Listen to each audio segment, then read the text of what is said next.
Good morning, colleagues. Morning. Good morning. Good morning. Morning.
Honorable Maiman, how are you? Hey, good morning, sir. How are you doing? I'm fine. No. I had hoped we would have been able to meet, but it's really good to see you. Yeah, so what order do you want us to follow now? Yeah. Well, I think just, I think if each of the chairs can just make a quick welcome, perhaps maybe you can begin, and then Honorable Lekwasen Ndlovu, and then we can just begin the meeting and hand over to Treasury, and then perhaps proceed with the questions. Is that okay with you, Chair? Yeah, it's okay. Is the chair of chairs here in the platform? No. It's just you and it's just us.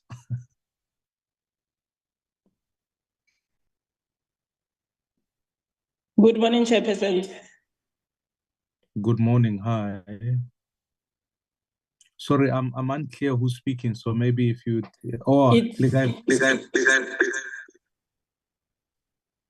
It's Honorable. I think Honorable Lekwasen, you might have two devices on, so maybe if you switch one off, that would be helpful.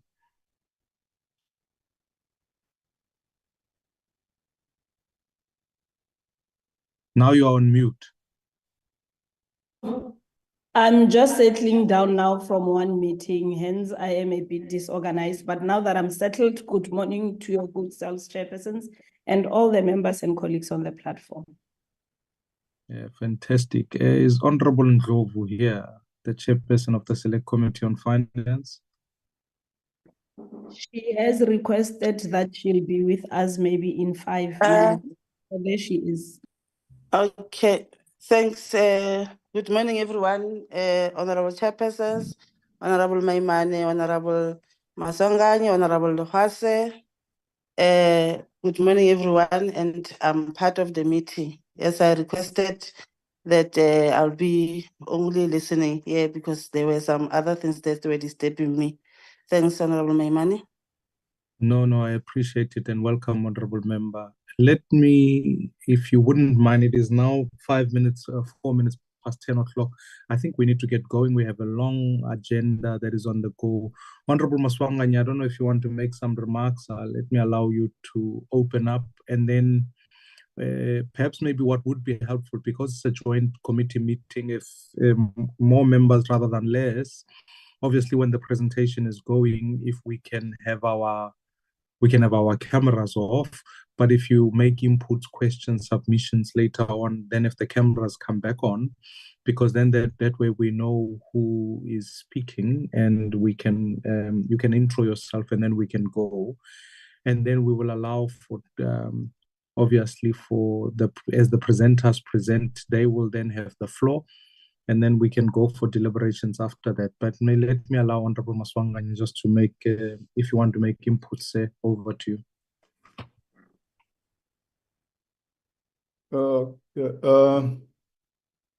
Good morning, colleagues. Honorable Maimani, Chairperson, Appropriations. Honorable Lekwasi, Chairperson, Select Committee on Appropriations. Honorable Ndlovu, Chairperson, Select Committee on Finance. Let me not take much of your time, as we have got a very tight schedule today. Welcome everybody who's in the platform, all the other three colleagues, the chairpersons, members of the four finance committees in the two houses. Welcome officials from Treasury. I'm not sure if SARS is also in the platform. If so, they are welcome. PBO, the support teams of the four finance committees, you are all welcome. I think the purpose, as stipulated, is just for Treasury to take us through on issues related to the MTBPS.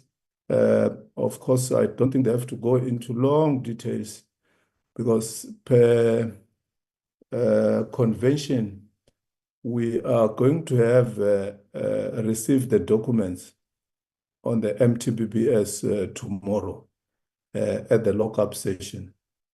The budget review, the budget speech, the bills that the minister is going to table.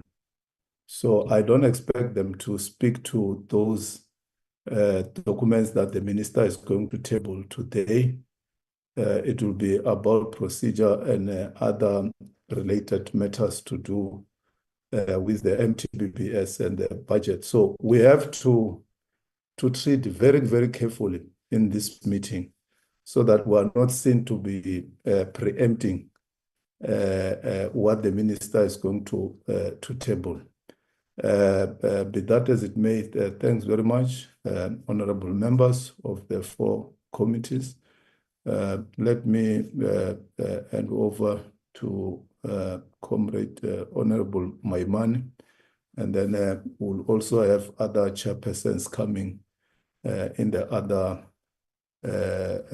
items in the program. Or let me find out, are there apologies from the Secretariat of the four committees? Do we have apologies? Good morning, Chair. From Appropriations, we don't have any apology as yet. Thank you, Chair. Good morning, Chairperson. Good morning, co-chairpersons and honorable members. From the Select Committee on Appropriations and Finance, we have an apology for Honorable Khatebe. He's going to join the workshop a little bit late. Thank you, Chairperson. Okay, thank you very much. That's the apology. From there, what's Chair, the next one? Sorry, Chair, we've just received an apology from Honorable Hlonyane. She's off sick from Appropriations. Okay, let's record that apology. And then the next item, let me give it to you, Honorable Maimane, to introduce the item. No, I appreciate it, Honorable Maswanganye. And just for noting purposes, given that this meeting is more of a workshop in nature, I think we can agree on the agenda as stipulated. I don't think there are additional items to the presentation today. And certainly, I want to concur with you, given the fact that tomorrow we have a lock-up session that starts, if I'm not mistaken, at 11 a.m. and will finish effectively all the way up until the budget begins. So that will be the crucial focus of where we go. But I count it an absolute privilege that all chairpersons here, members of parliament who are here, and certainly at a significant moment in our nation as we look at the midterm budget policy statement and this workshop here. Dr. Rendani is here from National Treasury and Ms. Ukhalaletsweng Kgarakwe. If I've said it correctly, if I've said it incorrectly, I'm sure she will correct accordingly. But it's certainly, having come from the budget forum and multiple fora, have engaged the members from Treasury. And so I'm certainly looking forward to today's presentation. I want to concur with Honorable Maswanganye to say, as the chairperson of finance, that all documents have been circulated.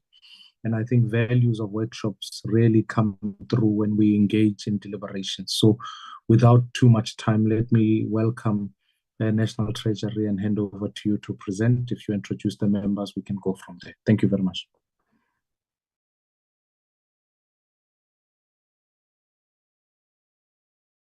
Morning, honorable chairs, honorable members. I assume this is you're handing over to us to start the presentation. Yes. Thank you, honorable chair, for this opportunity.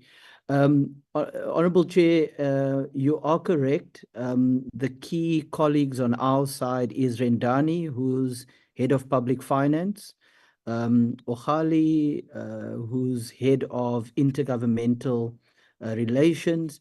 We are also joined by Edgar, who's the head of the budget office. They are the core DDGs that form the budget group, and they will be taking us through the presentation today.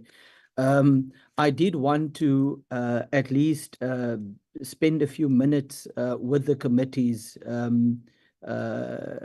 at the beginning of this presentation, just to introduce the team. So we've got the 3 DDGs, and then we've got various colleagues from each of their divisions who are also online, in public finance, in intergovernmental relations, and in the budget office, and they will be discussing this with us today.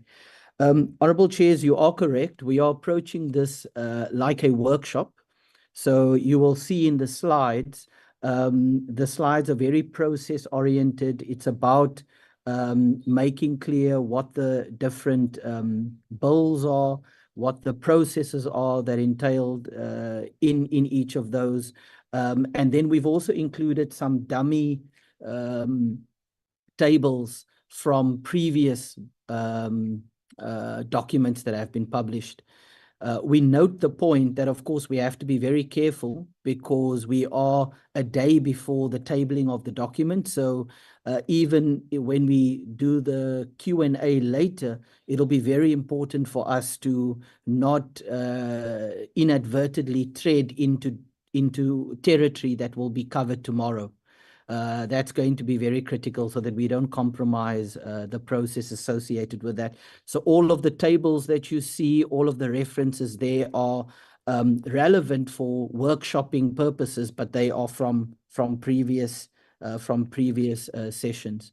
At a high level, honorable members and honorable chairs, we'll be taking the committees through the parliamentary process. We'll talk a bit about how we do adjustments to the appropriation bill. which is the purpose of the adjustments budget that we table in October. We'll also talk a little bit about the kinds of adjustments that we make and summarize those. We also thought that it would be helpful to take the members through the structure of the adjusted estimates of national expenditure, what that looks like and what's covered there. And then, of course, we also have an opportunity to make amendments to the division of revenue during October, and we'll be talking about what that entails. So that is all, honourable chairs and honourable members, that will be covered from our side. I'll hand over to the team. I'll attempt to stay for as long as I can, but given the speech preparations that we are busy with for tomorrow and other related preparations for the MTBPS, I will request your indulgence, chairs, to be excused early and leave you in the hands of the capable teams that are here to answer the questions and to take you through the presentation. With those few words, honourable chairs, I'd now like to hand over to the team to take us through the presentation. Thank you.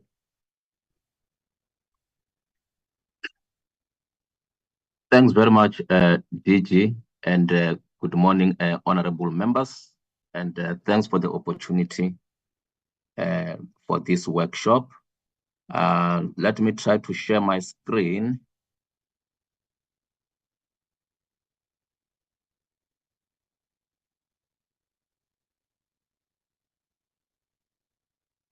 Can you all see my screen? Yes. Yes. Yeah.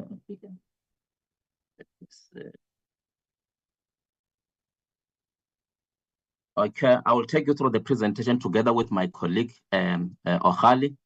Like the DG already indicated, the numbers that we're going to present are dummy numbers flowing from the previous publications.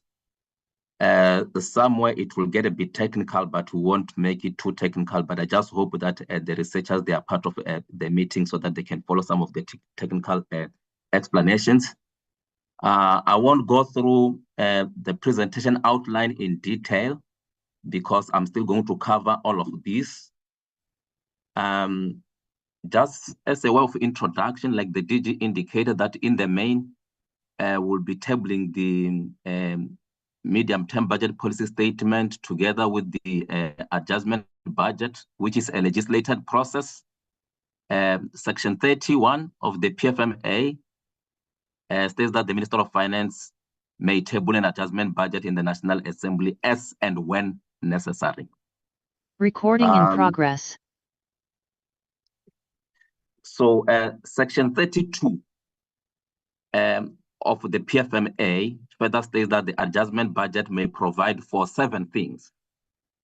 The presentation will also try to cover each of these. The first one being the significant and unforeseeable economic and financial events affecting the fiscal target set by the annual target. Still going to elaborate on some of these.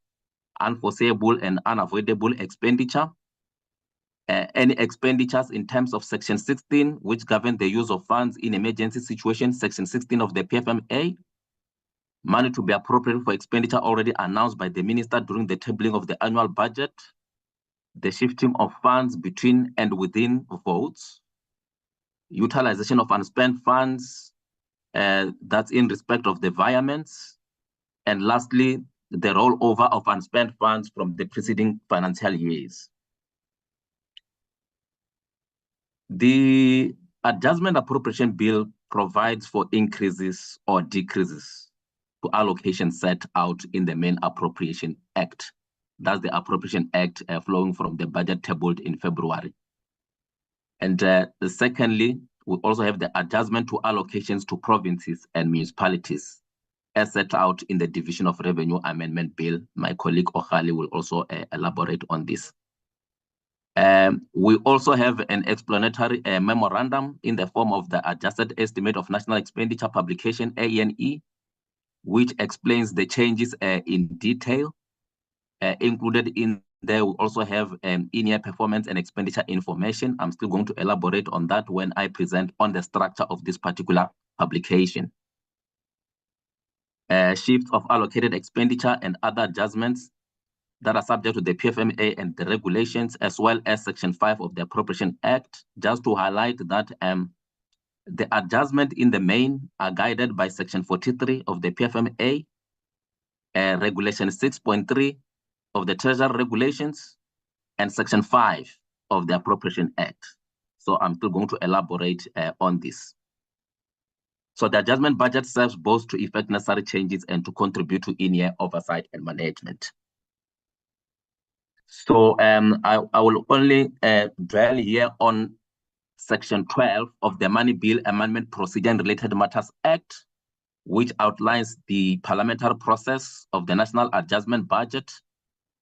In the main, it's pretty much the same as the process followed for the appropriation bill.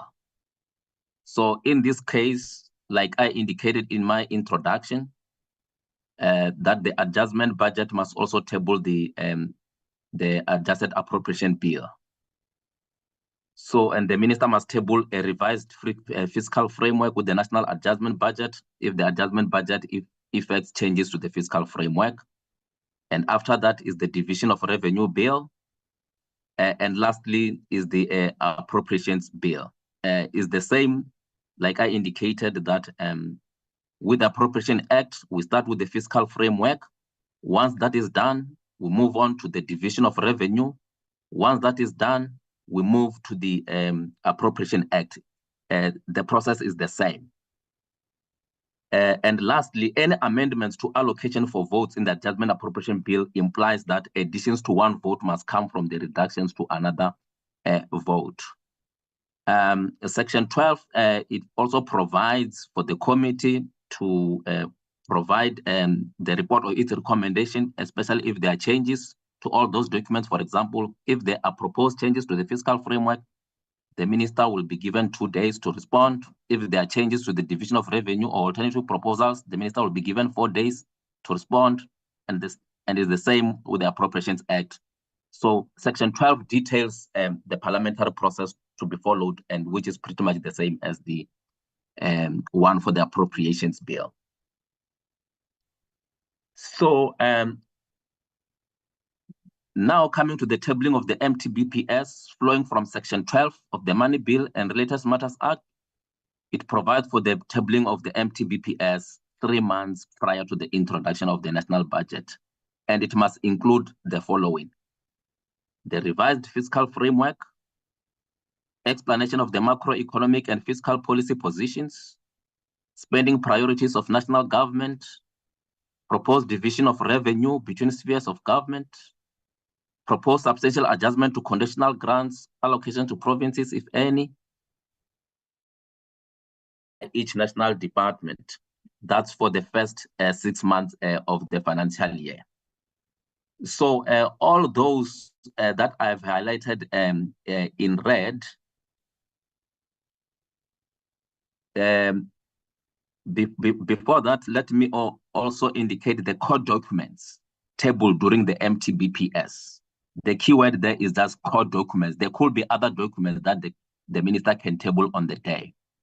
We've got the speech itself, the adjusted appropriation bill, adjusted estimate of national expenditure. This is just an explanatory memorandum to the bill. Division of Revenue Amendment Bill, and the MTBPS publication, which most of the time it has got 4 chapters: Introduction, Chapter 2, Economic Outlook, Chapter 3, Fiscal Policy, Chapter 4, Expenditure Priorities, and the annexures. So all of the above documents combined meet the requirements of Section 12 of the Act. So here I'm just showing, this is where now we have got those dummy numbers, but they flow from the ANE publication of last year. When we talk of unforeseeable and unavoidable, and also those other adjustments to be made, like last year, we had allocations to this department flowing from as guided by the PFMA. Let me come to unforeseen and unavoidable. Last year, we have something like 1.7 billion which was mainly for disasters. And another adjustment, it was expenditure already announced as part of the budget for that particular year. I think I think it's on page 7 of the speech. There was a reference to proposed allocations to SARS, hence that allocation. And again, we also have rollovers. Last year, we had rollovers for the Department of Home Affairs and Basic Education, Employment and Labor. For example, a huge amount there for Home Affairs is for represented political parties, for education, mainly for infrastructure. So rollover is guided by the Treasury Regulation 6.4. It unpacks the rules of the game in respect of the recommendations for or proposals in relation to rollovers. And again, another adjustment that happens, it's self-financing expenditure. As the name indicates, self-financing is spending finance from revenue derived from a vote or department-specific activities, and that money gets clawed back to the department to perform the same activity. I'll just give a few examples, starting with the GCIS. They've got a publication that they produce, Vukuzenzele, and they make a revenue from the advertising. Then that money gets clawed back for the production of the newspaper itself. Home Affairs, funds generated from the production of IDs, passports, etc., gets clawed back to the department to continue producing those documents. And the list goes on for other departments like health, correctional services, defense, trade and industry. So that this is in respect of self-financing.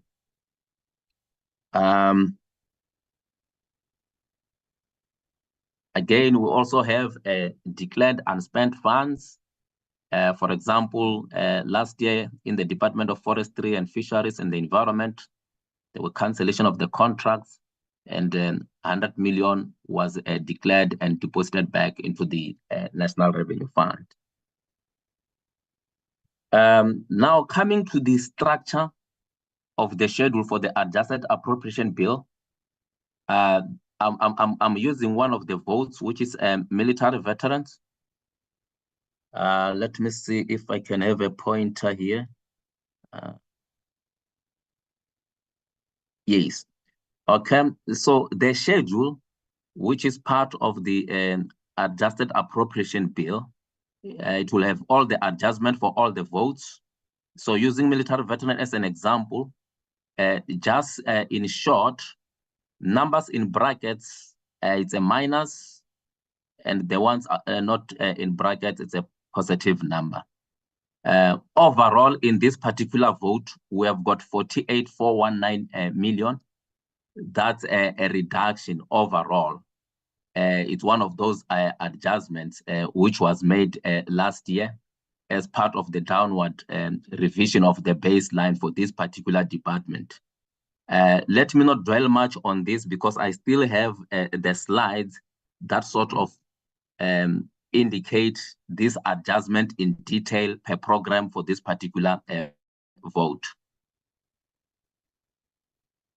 So environment and shift legislative provisions. I'm not going to dwell much on this, like I indicated when I started. The most important thing to note is that the environments and shifts, they are guided by Section 43 of the PFMA, Treasury Regulation 6.3, and Section 5 of the Appropriation Act. And there are those environments that requires National Treasury approval in terms of the PFMA, Treasury Regulation, and the Appropriation Act. And there are those environments or shifts that requires parliamentary approval. I'm not going to go into the technical details, but just for Parliament to know that for Parliament, if environment exceed 8%, of the amount appropriated under that main division. If it exceeds 8%, that virement is for Parliament approval. The ANE publication also indicates that clearly. And again, we have got funds that are specifically and exclusively appropriated. And those funds can only be shifted with the approval of Parliament. Another ones for treasury for Parliament approval are those ones that couldn't be approved either by the National Treasury or the accounting officer. So section 6.3, these are the provisions of section 6.3. I'm not going to go into details of it. Like for example, compensation of employees and transfers and subsidies to other institutions, excluding transfers and subsidies to other levels of government for purposes of paying levies and taxes imposed by legislation may not be increased without approval of the relevant treasury. I'm not going to go into the details. And again, we've got allocations earmarked by the treasury, and shifting of funds can only be done with the approval of the treasury. And again, we have got section 5.1 of the Appropriations Act, which details those virements that can be approved by the Minister of Finance and by Parliament. By Parliament are those ones exceeding 8%, like I've already indicated. This is a continuation of section 5. I'm not going to go into details, but those ones in the main, the majority of them can be approved by the Minister of Finance, and the Act requires that in the quarterly reports, expenditure reports that we present to Parliament, we must also disclose those virements that have been approved by the Minister of Finance. So those virements will be indicated as such in those reports. But in the ANE, we have got superscript 1 and 2 indicating that a National Treasury approval has been sought, and 2, that will be for the attention of Parliament. So, but the ANE publication, like I indicated, it clearly indicates those. Let's move on to now to the structure of the ANE chapter using vote 26, which is military veterans. So the first page, we have got this table that shows us the adjustments made overall. If you look at the figure 894.7 million, this is the original budget. And then in between, we've got those adjustment decreases and increases. And in the end, we've got adjusted appropriation. So the difference between the two figures, 894 and 846, is that 48 million that I've shown in the schedule. You are still going to see it in the subsequent tables that I'm going to present. So this is the structure. We also have performance information. Looking at we have got projected for 23-24. That's the annual target. And then after that, we have got actual performance for the first 6 months of the year, meaning that it's April to September. And lastly, we have got a target called with a title, Changed Target for 23-24. So the changes that can be shown in there are those changes linked to the shifting of the funds. And I think I must also highlight that for some of the votes, I think it could be 2 or 3 or 4 votes. The performance information that you'll see there is not for the first 6 months, but it's for first 5 months. I think like a department like Justice, Correctional Services, you'll see performance information for the first 5 months, mainly because they have to source information from the regions, they have to audit that information, and therefore it's not on time for this process. Hence, the information published there is for the first 5 months. But for the rest of the votes, or the majority of the votes, it's first 6 months. This is just, never mind about the two numbers that you see in there. I will explain. We're still using military veterans here as an example. And it has got its programs, which is administration, socio-economic support, empowerment, and stakeholder management. So we've got the appropriation. This is the budget as tabled in February, 894704. So in between here, it shows the adjustments being made. The figures in brackets are negative. Are negative numbers. It means that it's money going away or out of that particular program, and the positive is the net or money coming into that particular program. So the 48 million that I highlighted when we started this one is the money that went out of this vote. 894 minus 48 is that 864 that I indicated, meaning that the baseline of this department was adjusted downward. So below this total is the same thing now in terms of economic classification.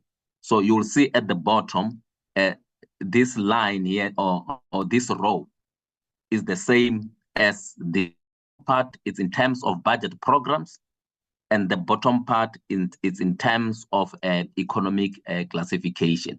So we're just using military veterans as an example. So in between, you can see environments and shifts at the numbers here.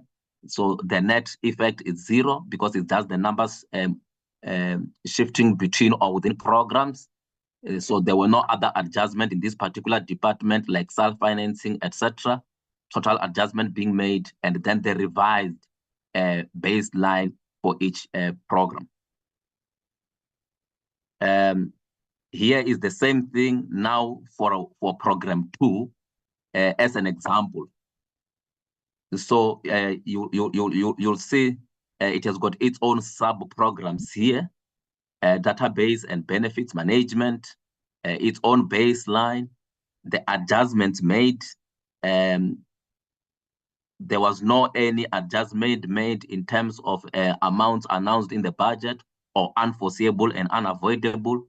Environments made here, shifting of funds between votes, there was nothing. And then at the end, for this particular program, the baseline changed from 542 to 450 million. So below this row is the same, is in terms of economic classifications. The net gains, you can see the net gains, like this is a net gain, and this is a minus, meaning that money going out of that particular economic classification. So this is an example. This is still following the structure of the AENE publication. So this is now where now those shifts that I've indicated, they are the details of those shifts are in here. I've just taken one part of the environment table.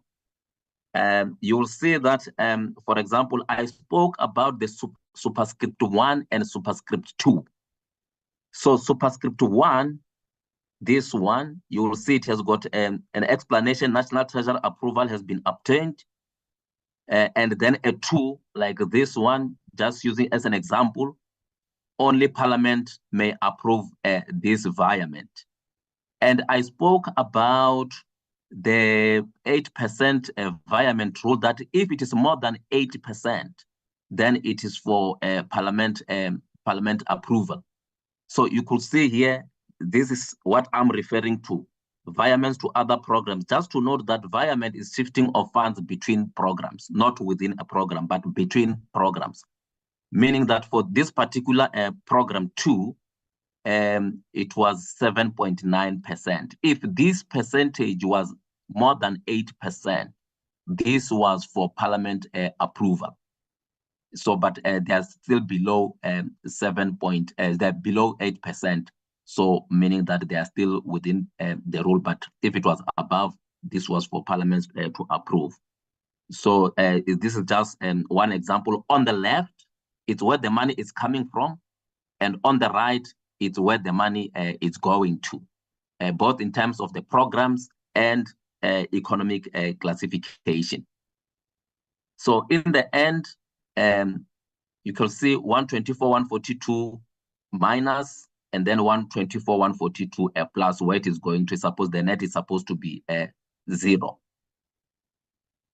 So one of the requirements in terms of Section 12 of the Money Bill Amendment Procedure and Related Matters Act is that we need to publish spending for the first 6 months. That's April until September. So still using the same vote, military veteran. The top part, this one, is at a program level, and then below it's in terms of economic classification. So last year, it means that we're busy with the 23-24 adjustment, this section here, this block, 23-24. And this block here, it was 22-23 numbers. So as you can see, from April 2022 to September 2022, for 22-23 financial year, the department spent 256.3 or 0.4 million, and this was 38% of the budget. And then 23-24, again for the same period, April 2023 to September 2023, you could see that the department spent 212, and this was 25.1% of the budget.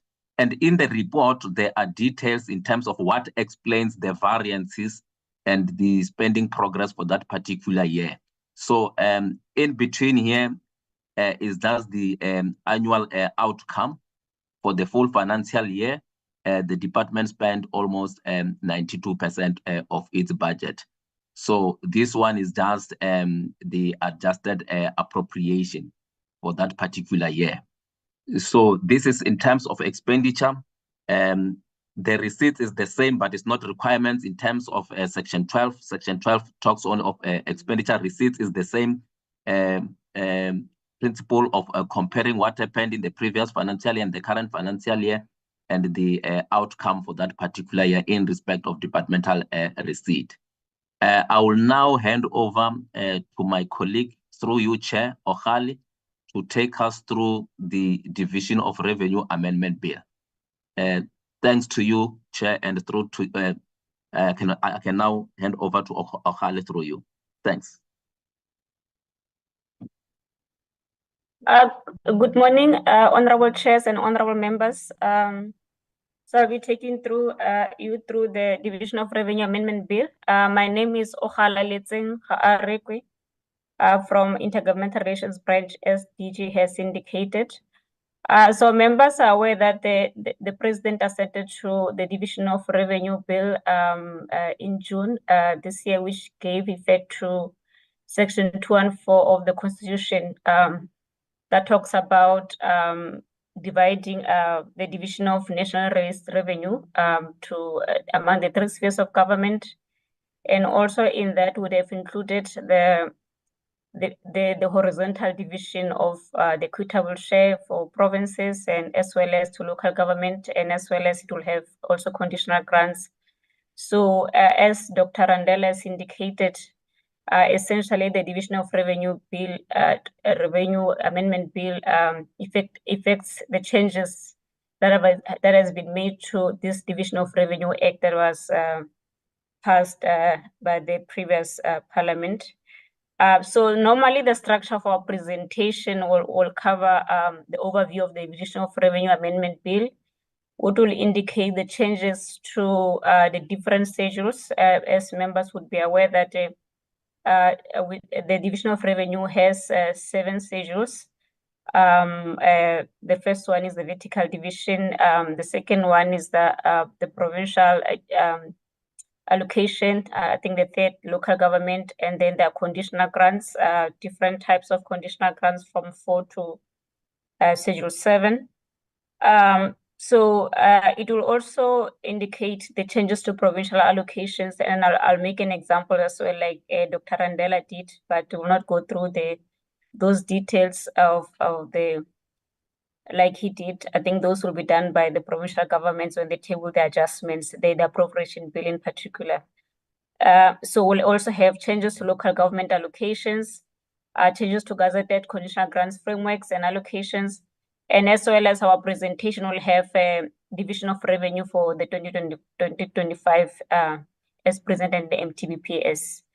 Next slide, Dr. R. Yeah, so essentially, I've already spoken about this, but let me just indicate that the act that was passed included the clauses of the acts that set requirements for transfers of funds, reporting of funds, conditions that may be set for grants and enforcement mechanism. And in this regard, it applies to the transferring officers, which will be national department transferring funds to the concurrent departments in provinces or municipalities, as well as to the receiving officers, which are the provincial departments and also municipalities. And it also contains the schedules, as I've indicated, to the Act containing equitable share and conditional grants. So as well as would have a gazette that has got grant frameworks, because each grant has got its own conditions and responsibilities attached. And also, so the gazette that would have been published as part of the Division of Revenue Act will have allocations per individual municipality, and also supplementary details for allocations split per grant component. So then essentially what the bill is going to be tabled tomorrow, it normally will have clauses. So I think probably 2 years ago, we included a clause for pledging of conditional grants for provincial sphere of government, because previously they could not. So we do have currently we do have one pledging, which is in Northern Cape. And also we'll have any adjustments or allocations consist of limitations of Section 32, as Dr. Randela has indicated. And if there are any requests to correct some gazette frameworks as well, that will be also included. So I will not talk about Section 32 of the PFMA, because you've already spoken about those, but just to indicate that provinces and local government, they would also benefit, but just maybe to indicate, to make examples, for instance, with regards to unforeseeable and unavoidable expenditure. So if there are any disasters for affecting either of the two spheres of government, they are likely to get additional funding if there is funding available. As well as for the provincial government, if there are wage negotiations affecting that particular financial year. So if the funding was not provided in February in the main budget, they are likely to get it this time of the financial year, like it happened last year. As well as on regards of the rollovers, if because we do have direct and indirect grants, so indirect grants are administered by national departments. So if there are projects that they are busy with and they could not complete it, and they underspend on the grant, they're able to apply for the rollover, which obviously either this one of the spheres of government will benefit from that particular grant, from that indirect grant.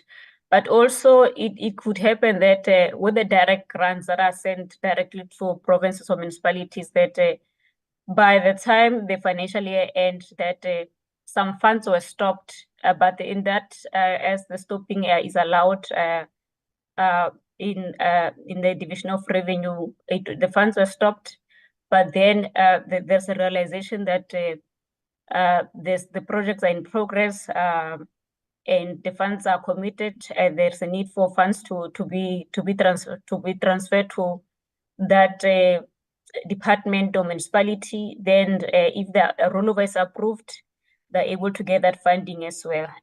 Next slide, Dr. R. So this one is an example of the schedules, Schedule 1, which shows the vertical split. And it shows, if you look at the table 2 below, it shows then in the adjustment to say, in this case, it shows that our national government received that 48 billion, and then a province also received some monies there in terms of the equitable share. So that's the first one. The second, next slide. This one just shows another example of additional allocations. And in this regard, in 2022, MTBPS provinces received money for the Welisizwe Rural Bridges Program, which is still in implementation even in this current financial year. So for that particular time, money was just provided for these two provinces, but in the subsequent years, last financial year and this year, I think most provinces are getting this funding. Next slide. As I've indicated that these spheres of government they benefit as well from rollovers. As you can see that the Khatlo municipality also had received 1 million for INEP, and also there was a 15 million for indirect regional bulk infrastructure grant. So which means that in this regard, this will be done on behalf of Mfuleni local municipality, and as well as there was reprioritization on the neighborhood development grant in that particular year from, because it does have two components, there was a shifting of funds from direct or indirect component. Next. There's another example as well in terms of the changes to the gazetted frameworks and allocations. In this regard, you could see that because there was funding that was provided for on the Welisizwe Rural Bridges Program, which were not there when the budget was tabled in February.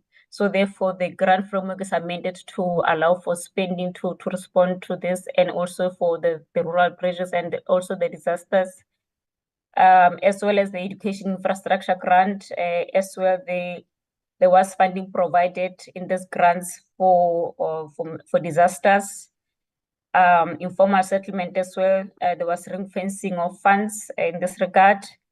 And as well as the municipal annexures, there were changes to previously gazetted municipal allocations because part of it included the change in the name of the municipality. Thank you, Chair. This is the end of our presentation. No, Realebo. I think with that in mind, Honorable Maswanganye, I will, and obviously the honorable chairs from the select committees, I think we're going to open the floor to members.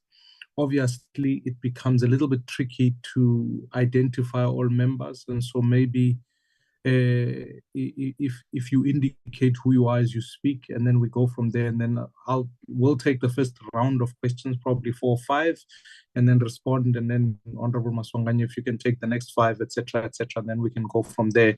We'll make it quick and easy and more effective. So may I request, if members have got questions, if honorable members, if you can indicate by raising your hand on this platform. Can I stop the sharing of the screen? I can see if it's already stopped. So let me allow honorable members, Honorable Van Rooyen, Honorable, I think it's sorry, I apologize, Matapelo from EFF, SWC, and then let me, and then Honorable Numalo, Honorable Sikakoti. I'll do my best. It is a bit tricky to try and see all the respective names. Let me start with Honorable Van Rooyen.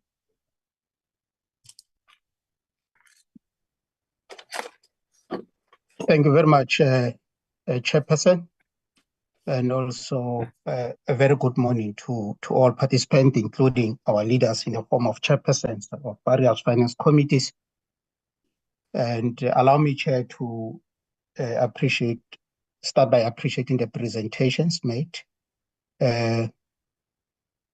Chair, there is an anomaly that has been identified that has to do with the absence of the medium-term development plan. As we are all aware that ideally, that's the plan that is presented for the 3-year term, guiding the allocation cited in the medium-term budget policy statement. Of course, as guided by the overarching plan, which is the National Development Plan. So we all know because of maybe I'm not sure if that conclusion will be appropriate to say maybe because of the new arrangement under the DA-led coalition, we might be sitting in a situation where that plan is not presented by government. Obviously, the presidency, the Department of Performance Monitoring and Evaluation is the one that is usually charged with that responsibility. And that plan is used to guide this process.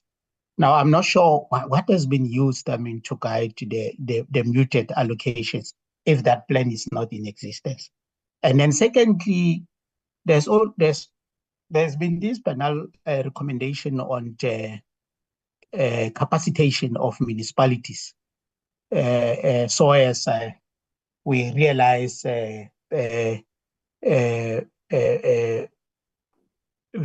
for the grants allocated to municipalities, more especially capacitation technically, but also doing that to avoid, Chairperson, the situation where most of the technical work is outsourced to other entities. I'm not sure these allocations, to what extent are they addressing this generic problem? Thank you very much, Chairperson. Thank you, Honorable Van Rooyen. Honorable Suisi. May I request as members make inputs where it is possible, if members can put their videos on, that would be helpful. We can see one another.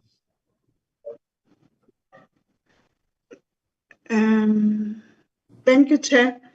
I hope my network is not going to disappoint me, but I think my first question was taken by Honorable Van Rooyen. I'm also concerned when it comes to the issue of the medium-term development plan that has not been tabled yet, and which is one of the most crucial. How does the missing part of not only affect the budgeting itself as we are? The second question, issue of the environment, is it done per program or is it done per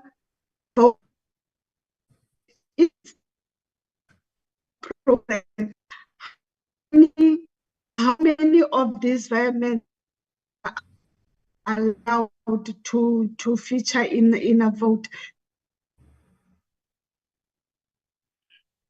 No, Honorable Suisi, I think we've lost you, and I think that might be an internet problem. If you were not done, we will revert back to you if you keep your hand up, but we will return back to you. Let me take Honorable Nkumalo in the meantime. No, I was done, Chair. I'm done. Oh, were you done? Were you covered there? Okay, yes, thank you. Yes. Thank you, Honorable Member. Honorable Nkumalo. No, thank you very much, Chair. And I want to take this opportunity to greet all of you who are on this meeting, all our chairperson. Chairperson, I want to ask a question based on maybe let me acknowledge all the presenters.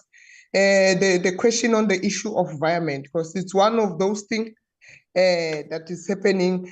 According to the presenter, I said it must be approved by Parliament. What informed this environment? Because really is something that we must look at so that it cannot escalate to all the department to say that this is the environment that we must follow.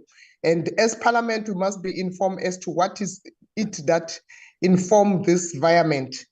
Another question is the issue of the rollover application. Chairperson, I had a background of local municipality, of local government.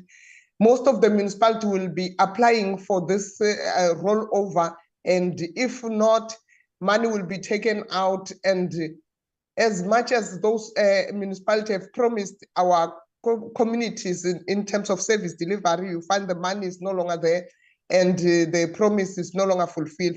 It's a rollover application. Some of the rollover don't come back. It means the project will be left incomplete. So these are some of the issues that as to how best can we deal with those rollover. Shifting of funds. What informed the shifting of funds to other departments? Because in the NDP, we said we are going to make sure that we deliver services to all the communities. So I want us maybe to deal with the issue of shifting of funds, and also it must be approved by Parliament. We must be informed as to how are we shifting those funds and why is those funds being shifted. Thank you very much, Chairperson. Let me recognize Honorable Sekwati. That's how I read it here. It might be wrong. Thank you, Chair. Thank you, Chair. Yeah, it's Siaparo Sekwati, Chair. Let me as well join my colleagues in acknowledging the presence of the sitting chair and all chairpersons of standing committees and select committees and the portfolio committees, and the team from National Treasury. Mine, it's a small one, Chair. Just in terms of, because this is a workshop, I think when Okhalaletso says there's a Northern Cape that pledged funds, she doesn't explain what the pledging of funds is, because we are not sure. Perhaps just to take us through that, when you pledge funds, this is what happens, and why do provinces can pledge funds or municipalities and so on. Secondly, Chair, is in terms of the grants. That, for instance, just to cite an example where you've got the Wellises rural bridges, which is supposed to be implemented through the Department of Defense and military vets. But the allocation is actually given to, allocated to, let's say, Department of Public Works, which is a different department altogether. And in terms of accountability, it becomes a little bit difficult. Now, I would want to understand what actually informs that you can take a fund and give it to a particular department, which does not necessarily have accountability in terms of the funds that you are transferring to that line function department, and you've got somebody else, another department somewhere else that is going to utilize that. I would cite an example. If you give, let's say, Department of Health for infrastructure, you would allocate it to the Department of Health. However, in terms of implementation, we understand is the Department of Public Works that will, on behalf of that department, be able to transfer funds through trenches as and when there is progress. But in this case, you don't take it to defense, you take it to, let's say, Public Works, but the Department of Public Works does not have a say in terms of those funds, except that they must listen and wait for the Department for Defense Ministry to come in and say, we will do it in perhaps in the last quarter of the financial year, yet you are sitting with funds there and you are not able to have control over them. I just want to understand what actually do they use to allocate funds in that case. Thank you. Thank you, Chair. Thank you, honorable members. With those first 5 questions in mind, may I allow Treasury to respond in this regard? And then Honorable Maswanganyi will take the next bit. I did have a question on myself, given that this workshop speaks to the parliamentary process. I'd like to, you cited examples when the executive has made its own adjustments, etc. Are there examples where Parliament, because you cite adjustments per vote, where Parliament itself has done various adjustments. And other than the minister responding in 2 days to say yes, no, maybe, where have there been examples of yes, and how have those adjustments been made, given that this is a parliamentary program and we have a duty from our end, not just to rubber stamp the conversation that is taking place or the tabling of the respective bills, but also to be able to give appropriate, not only oversight, and as empowered by the Money Bills Act, how we make the appropriate amendments. So I just want to get a sense of where there's been a historical practice, where there's been acceptance by the executive on the basis of an adjustment to the appropriations bill or even the division of revenue, whether that has been done from Parliament backwards. So maybe that would be my question. I recognize Honorable Ryder. There are a few other speakers after that, but Honorable Maswanganyi will take from there. Thank you. Let me allow Treasury to respond up to this point. Thank you, Honorable Chair and Honorable Members. Perhaps I can just start and then the team will come in. There were quite a lot of technical questions about environments and shifts of funds and so on, and the colleagues are here to respond to those. I just wanted to come in on the point raised by Honorable Van Rooyen and other members around the MTDP, the medium-term development plan, and how that relates to this. Of course, the honorable members will know that before the MTDP, we had the medium-term strategic framework, which was used as a mechanism to influence the budget and fiscal framework process. And that's now been replaced by the medium-term development plan. There were two ways in which we endeavored to ensure alignment with the medium-term development plan process. The one is that because we were involved in the finalization and we gave our own inputs into the medium-term development plan, including discussions in clusters and in cabinet through the Minister of Finance, we were able to ensure that the key priorities in the medium-term development plan find expression in the fiscal framework. And those include priorities like the role of a capable state and what that means for the enabling environment that needs to be created, the preeminence of structural reforms, which is a key pillar of the medium-term development plan, and their importance for investment and competitiveness. The other key area that was a key priority area that was identified in the MTDP is around infrastructure investment as a key driver for growth. And then also the MTDP is very clear about the need for a sustainable fiscal path in order to ensure the long run growth prospects of the country. So that's the one way we ensured that we infused the principles of the MTDP into the budget process. The other more practical mechanism that we used is the issue of the role of the DPME as the coordinator of the MTDP as part of the Technical Committee on the Budget. So in the Technical Committee on the Budget, the committee that is chaired by the DG of the Treasury and consists of about 10 other DGs that advises the Ministers' Committee on the Budget on the fiscal framework. The DPME played a very active role there to ensure that in terms of our discussions, it is informed by and consistent with their efforts on the medium-term development plan. And we went further and asked all of the function group leaders in public finance and elsewhere who were presenting proposals for the fiscal framework to ensure that they reflect on alignment with the MTDP. I will now ask the other colleagues to come in. Your question, Honourable Chair, of course, relates to the Money Bills, as you've indicated, the Money Bills Amendment Procedure and Related Matters Act. I think the team can reflect on instances in which Parliament directly invoked the provisions there. And then the public finance colleagues can come in around the specific technical questions around environments and shifts and the other questions. Colleagues, over to you. Rendani, perhaps you and the team can start on the questions around environment, and then we'll ask the other colleagues to come in on the others. Thanks, Gigi. I will deal with questions that touches on environment, starting with the question, what informs this environment? The reasons varies.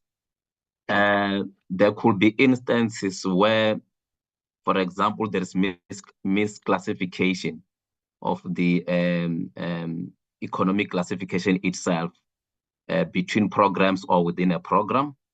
It's just one example. There could be cases where the department changes the service delivery model.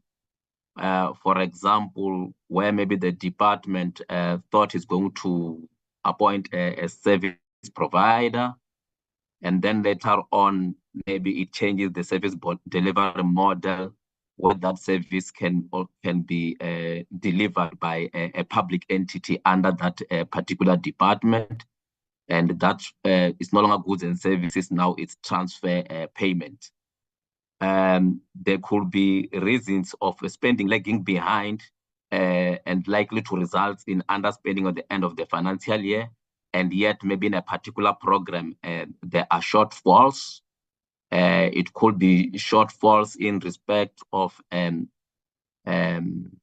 field post where funds needs to be shifted around. So the reasons varies considerably.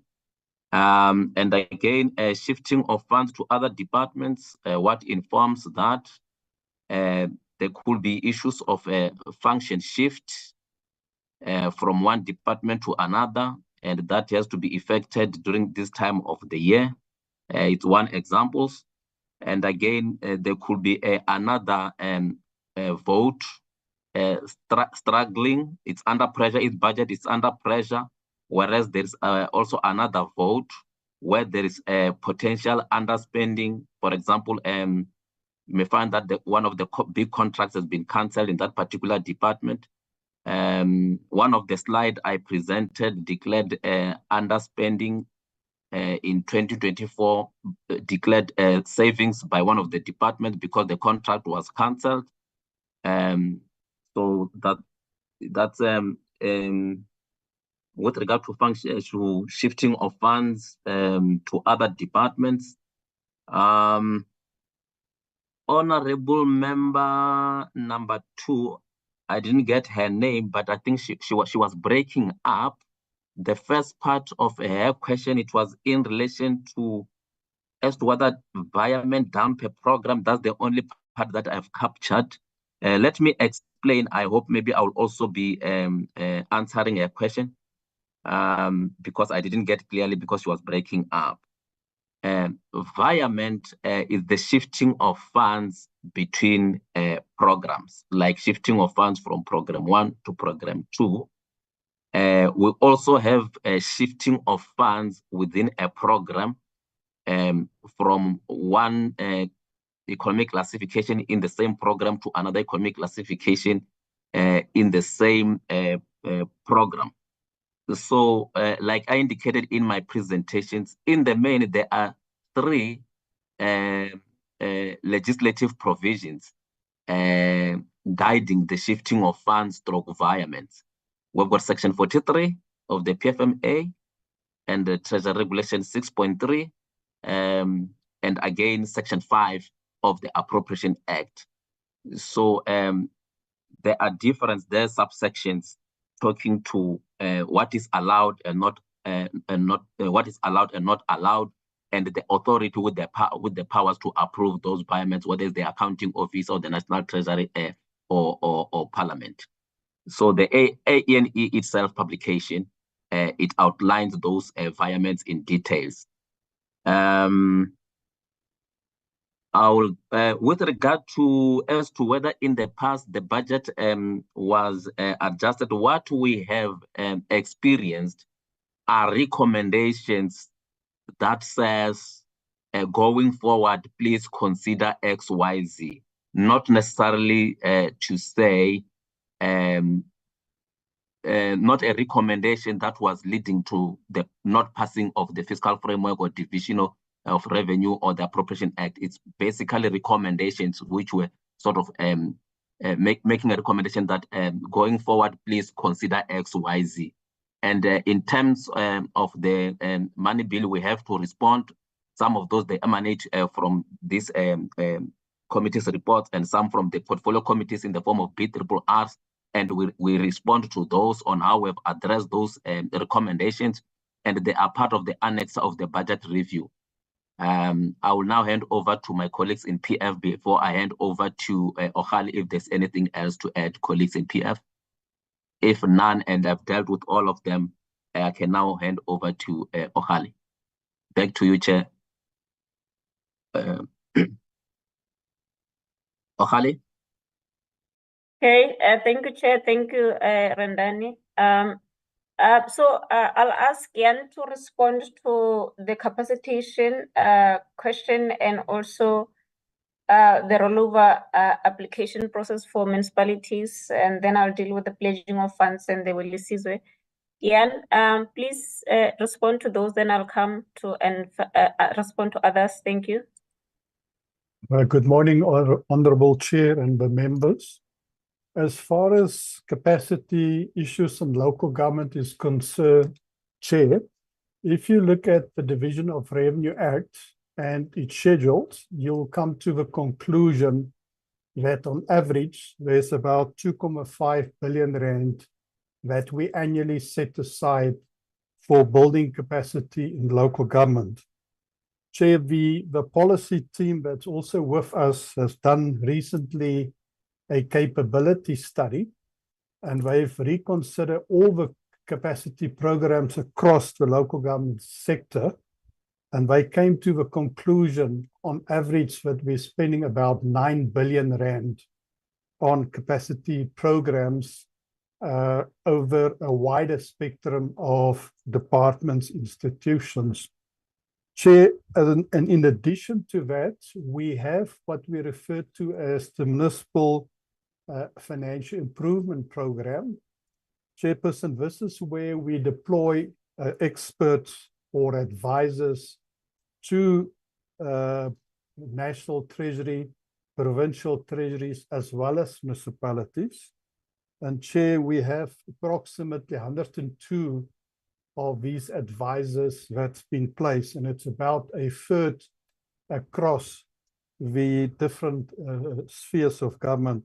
So, and again, those advisors that we do place in the provincial treasuries, they actually then work into specific municipalities, and we do follow, Chair, the district development model approach, where an advisor will be placed in the provincial treasury, but they then serve a number of municipalities in the different districts. In addition, Chair, when it comes to the rollover process, there's essentially two types of rollovers. The one that the colleagues have explained is when the funding has not left the National Revenue Fund, and it's subject to the national rollover processes, and this is what our colleagues have shared with you.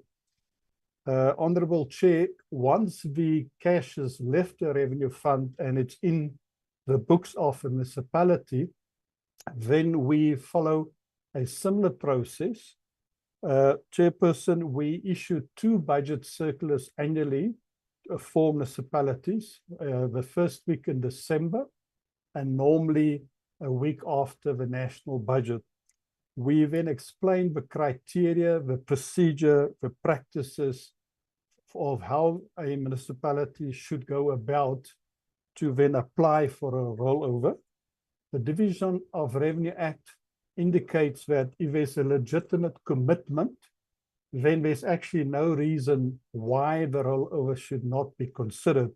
Chairperson, but our experience, as the honourable member has raised, if you then transfer the funding and there's not sufficient spending, then the Division of Revenue Act allows that the funding have to be surrendered back to the National Revenue Fund.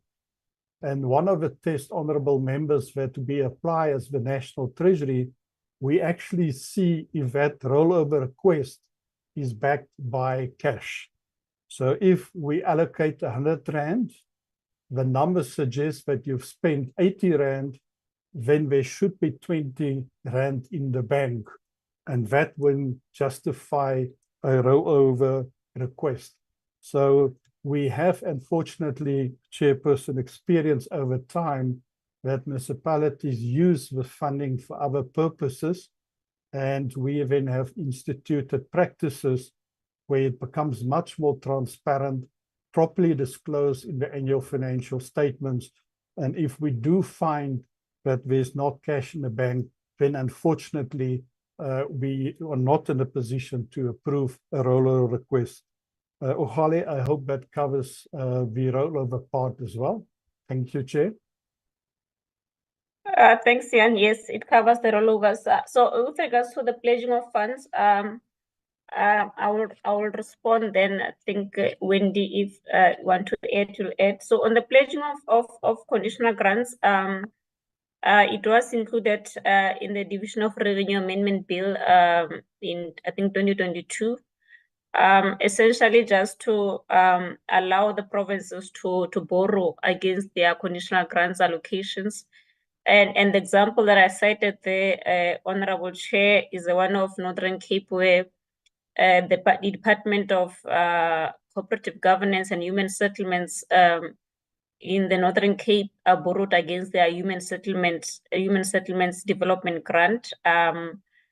They borrowed so that they could fast track the delivering of houses in the province. So essentially, they would get money in this regard. They got the loan, which in that regard they had to follow the requirements of the provincial, the Borrowing Powers of Provincial Government Act, as well as Section 66 of the PFMA that indicates that only the MEC for Finance may commit the revenue fund for financial obligations. So they followed that. There's a process that had to be followed through that legislation where there's a loans coordinating committee chaired by the minister and so on. So essentially, they follow that process to borrow. They get the money to start the building, but they're still going to get their conditional grants as per the Division of Revenue schedules. Not like they're going to get the whole amount upfront. They just get the borrowed money upfront to deliver the houses, and then they pay with the conditional grants every year, and then the interest they pay from their own provincial funding outside the conditional grant. So therefore, it means they can only pay the interest either from their own revenue, as we know that there are sources of own revenue for provinces, or from their own equitable share. Those are the conditions for them to borrow. I hope that is a sufficient response. On the Welisizwe bridges is Honorable Sekwati, there were challenges with regards to this program at the beginning. A part of the problem was because, as you rightly indicated, the funds were appropriated to provinces or transferred to provinces, to roads departments, and then they had to transfer the money to Public Works National, and then National Public Works will give it to Defense. So, but I think national government has since realized that this model is not working because the grant comes from the Department of Transport. So therefore, it's important that the Department of Transport National play more role than Public Works National. So as I think I understand the process moving forward is that because Department of Transport is a transferring officer of these funds, it is best that they work with Defense to ensure that there's a delivery of those bridges, and as well as they're able to spend the funds, because I think the challenge that we had is that the funds were transferred or there were delays, and then because they had to build in, I think, 7 provinces or so, they had not built sufficient capacity at the time. But I think this matter has been addressed in the current financial year. Thank you, Chair. Wendy, I don't know, you want to add on the pledging? No, thanks, Holly. You covered it comprehensively. Thanks. Okay, thank you. Just Thank you, maybe Chair. to indicate that pledging also applies, of conditional grants also apply to municipalities, and it's been in place long before the pledging for provincial conditional grants were introduced. Thanks. Over to you, Chair. Thank you. I did. Honorable Maswanga, you will take us forward.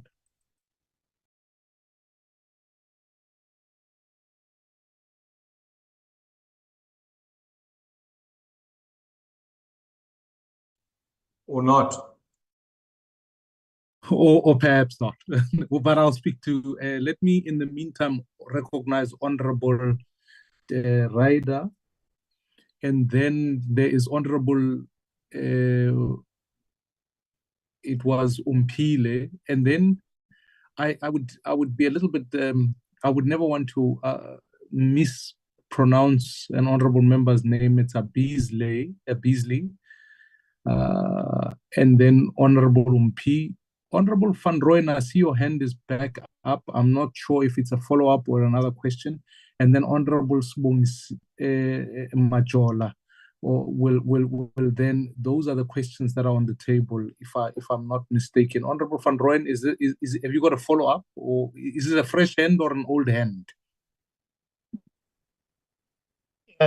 Relatively fresh, Chair. It's just a follow-up. I don't know, will you have a provision for follow-up?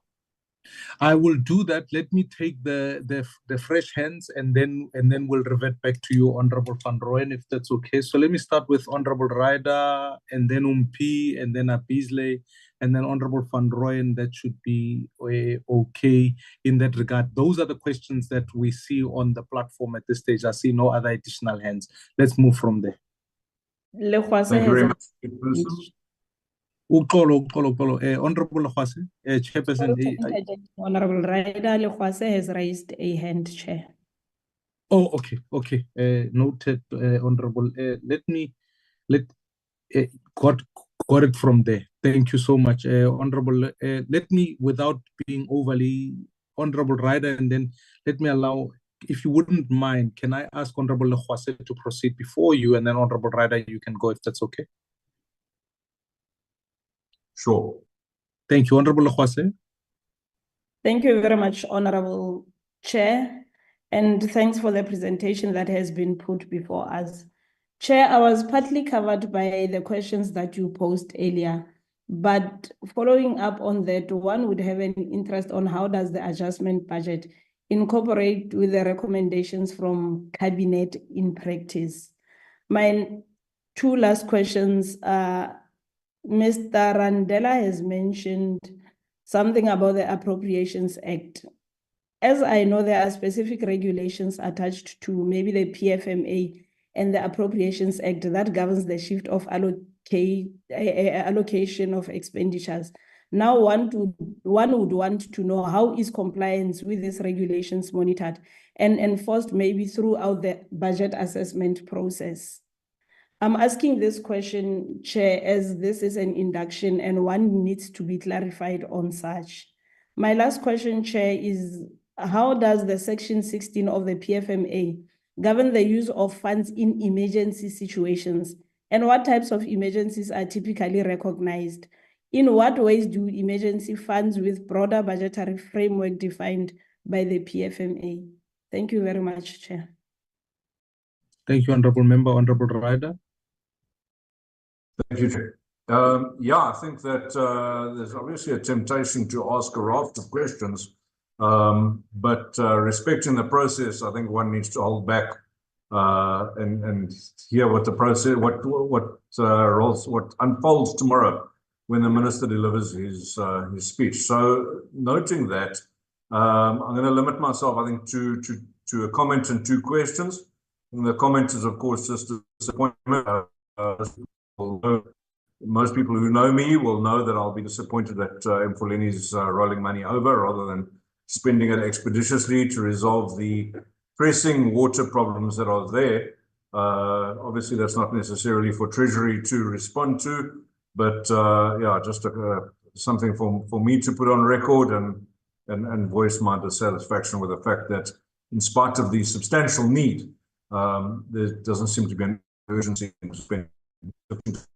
It's not a huge amount that's being rolled over, but if there is money budgeted, I think it should be spent. That's my first comment.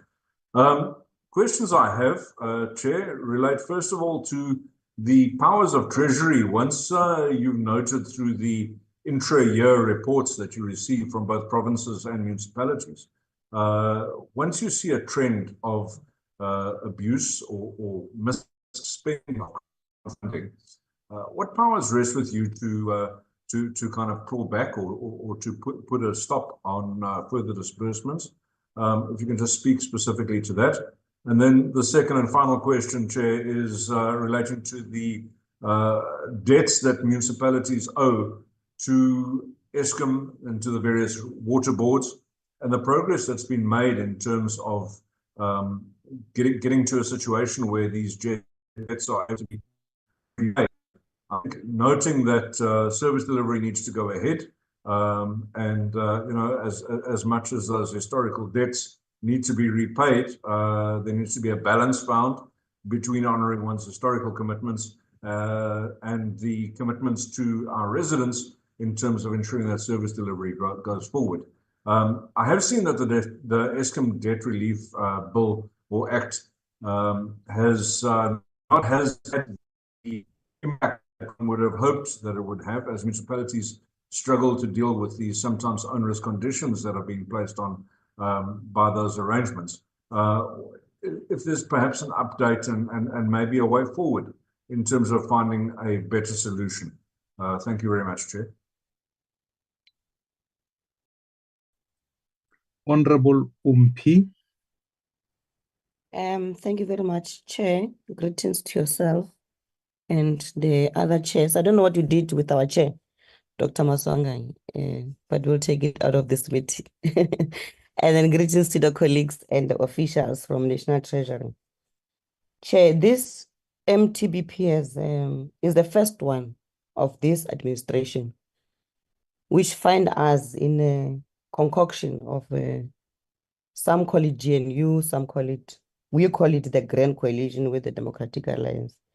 So it must be viewed like that, because when we processed the budget speech back in April, it was done haphazardly and in a disjointed manner, and it didn't oversee that actually coming out of the May provincial and government and national elections will have a situation that we find ourselves in. So I think we should just, it's important that we see it for what it is, because it's a game changer. I mean, now you are in a coalition with political parties who look at you differently in terms of ideology and their standing in the society. So let's mark this as the actual beginning of the 7th administration budgeting process, that and taking into account that as Parliament, we've got a responsibility to pass the budget, and this budget should speak to the current situation we find ourselves in. So we have to be clear on a few things, Chair, so that we're able to properly contextualize the proposed adjustments and also the policy statement that is being hinted in preparation for the budget of next year. So I'm going to start with the one that says, what work has been done to review the revenue, the division of revenue, and particularly equitable share, because the last 30 years, Chair, have shown that this is actually not working. The idea that municipalities will collect revenue from people who are unemployed and living in absolute poverty was in the first instance misguided. So we need to see this proposed division of revenue and see if really it will speak to the situation we find ourselves in. More and more people are now living in poverty. The levels of inequalities have risen. So if you still hope that people will just pay for services, or the municipalities will be able to collect revenue, and we've got 30 years of running that system, it should tell you that this model is actually not working. So that's the first one. The second one, Chair, we need to get a proper sense of whether National Treasury has done proper expenditure review on the model of conditional grants. Are we spending them properly? Are we getting value for money? And if municipalities are understanding this model, we made a proposal as the EFF chair. Dr. Maswanganyi will remember that perhaps we must review the model of grants with intention to build municipal capacities to submit proposal for grants, and that responsibility must perhaps be given to the Government Technical Advisory Center as a condition that they must build internal capacity. The model of just giving money to municipalities, even on conditional grants, but not giving them sufficient support. And when you know that they actually don't have capacity, it's on its own self-defeating, because money is going to be misused. I mean, one of the Treasury colleagues was saying, if they claim that there's a rollover, they must then have that money sitting in the bank account. And often they find that actually even that money doesn't even sit in the bank account. So what are you rolling over if there's no money in the bank account?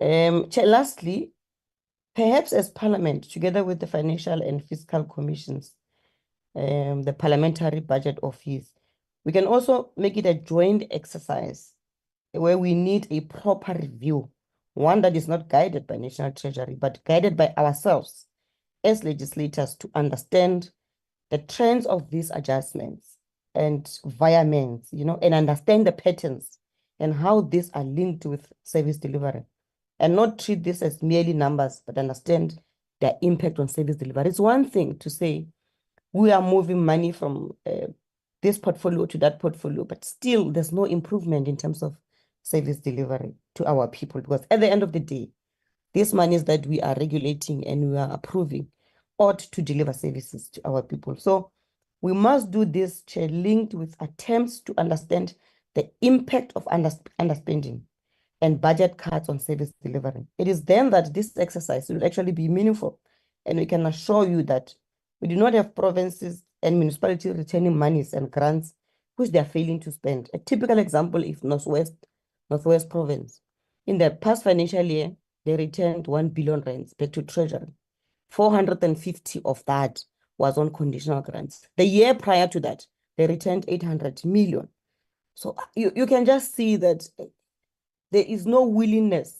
And you look at how poor Northwest Province is, and yet the leadership returns money back to Treasury. If the Treasury could have had sight of that mid-year, they could have said, it's realistic that we won't spend the money, and therefore let's take it somewhere else where we're going to spend the money, because we should not get in the mode of returning money when our people are suffering. Northwest, there's absolute poverty. The infrastructure has collapsed. There's nothing, yet a province like that returns such money. So we need, as legislators, really to look at these trends and see what is in the best interest of us really contributing to this monies going back to the people through the service delivery. Other than that, Chair, we welcome the workshop. It's really a workshop. Anything else that talks about numbers, we'll deal with it when the minister tables his midterm budget policy statement. But like I said when I started, it's really a policy statement that is going to change South Africa's outlook, because it's a policy statement that seeks to encompass everybody ideologically, coming from different school of thoughts. So let's see what the minister really is giving, putting on the table, and we'll engage it when that time comes. Thank you very much, Chair. Thank you, Honorable Member. May I state for the record that Honorable Maswanganyi is alive and well. He will after this meeting, after this set of questions, will continue on from there. I have done nothing in this instance. May I make the record clear in this regard? That's fine, Chair. My shop steward. Yes, you have to have a shop steward in the meeting. Honorable Abisley. Yeah, thanks, Chair, and greeting to all my colleagues and everybody else online. So I've got two questions. Being a newbie to this, I'm still trying to understand the whole process, but I think a very important part in the budget is revenue. And I just want to find out how changes in revenues find is encapsulated in the medium-term budget? Because obviously it's a huge factor, revenue. We huge focus on cost, but if we don't have the revenue, we can't finance the cost. So how does change in revenue find expression in this document tomorrow? And then as well as debt servicing costs, I mean, it's a fastest growing expense. We spend so much time focusing on other expenses and going down right to the nitty gritty, but also how does a change in debt servicing costs find expression in this document that gets presented tomorrow? So those are my two questions, Chair. How does the change in revenue get expressed and the debt servicing costs? Thank you. Thank you, Honourable Member. Honourable Bartlett, I have recognized your hand, and then I see, Honourable, there's a number of new hands that have come up. So let me allow Honourable Van Rooyen, if you can keep it brief as a follow-up, and then we'll go to Honourable. I'd recognized there was an Honourable Member from KZN to go straight from there. So Honourable Van Rooyen, and then Honourable Member from KZN. It is Honourable Majola, to be correct.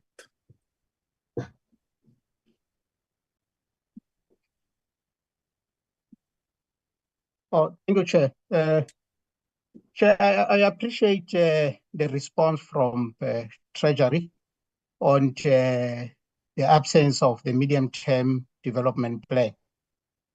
But I'm a bit concerned, Chair, because outlined the mechanisms that the DG was referring to are not a norm, but a deviation from what I term a regulated process. And I'm worried, Chair, this is setting a very unacceptable precedent. You know, if we are going to allow departments and executives to undermine agreed upon government procedures, I'm sure that we will compromise our existence as an institution that is meant to hold them accountable. This approach definitely, Chair, will complicate our oversight mandate as MPs. Without a plan or what we usually refer to as a strategic document, it will be impossible to determine the correlation of the muted allocations and performance targets, because there's no plan, there are no targets. So people are just using their knowledge, I mean, to determine where allocation should be made. That's very dangerous to run our affairs or the country's affairs in that fashion. I can tell you, Chair, personally, I think I've never bounced this with my party, but personally, I think this process is non-compliant. This MTBPS process is non-compliant, and it's not guided by any plan from government. Well, the second issue, very quickly, Chair, which is a new one, I forgot to raise it in my first slot.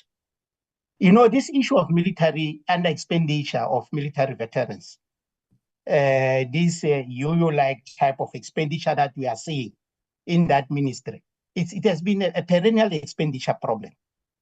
And I think it has correctly been concluded as more of a human capital challenge in that department or in that ministry. I mean, from a National Treasury point of view, because I know the details will be dealt with the relevant department, but from a National Treasury point of view, are there any prospects of a tailor-made budgetary intervention to assist the department to address this human capital challenge? I think this will go a long way in restoring the dignity of all those who gave it all for the shadow of our liberation we enjoy today. You know, thank you very much. Thank you, Honourable Van Rooyen. Honourable Majola. Thank you very much, Chairperson. Together with your co-chairperson from other select committees. Chairperson, without repeating what the previous speaker, the Honourable Van Rooyen, has been saying with regards to what guide us to do what we are doing, I won't repeat it again, but that was one of my two questions. But going straight to the second one, just the further clarity, Honourable Chair,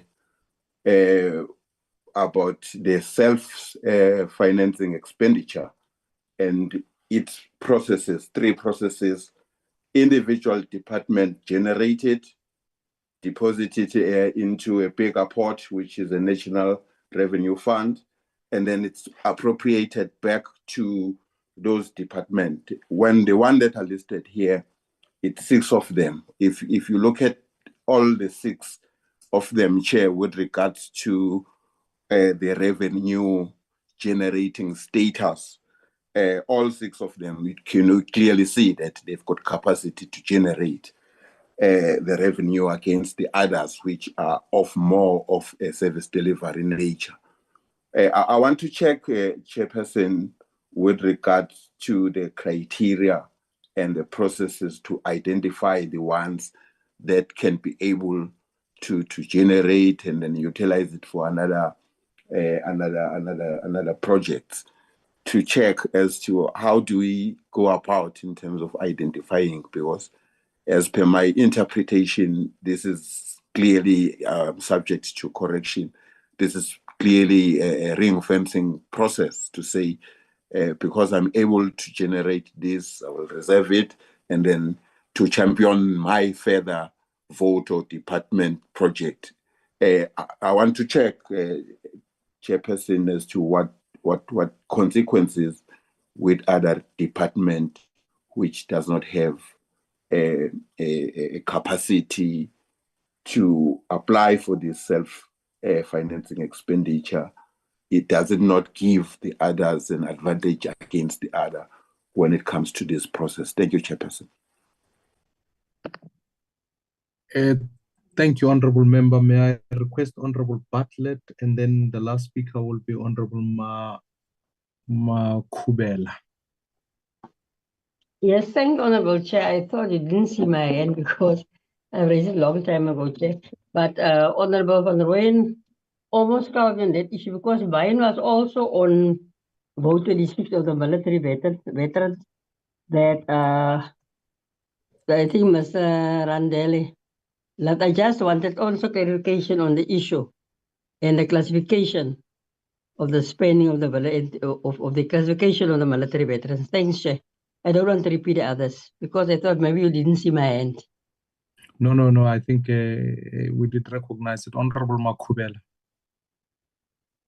Thank you, and greetings to the colleagues on the platform. Chair, since this is a workshop, perhaps let me appreciate the fact that we are being workshopped and it is an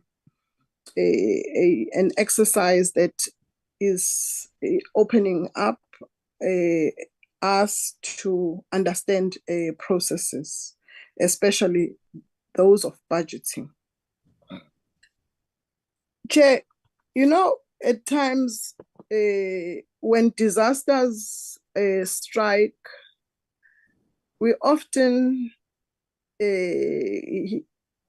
hear that monies have been allocated, or emergency funding will be allocated to go and assist, especially in municipalities where the disasters had occurred. But months pass by and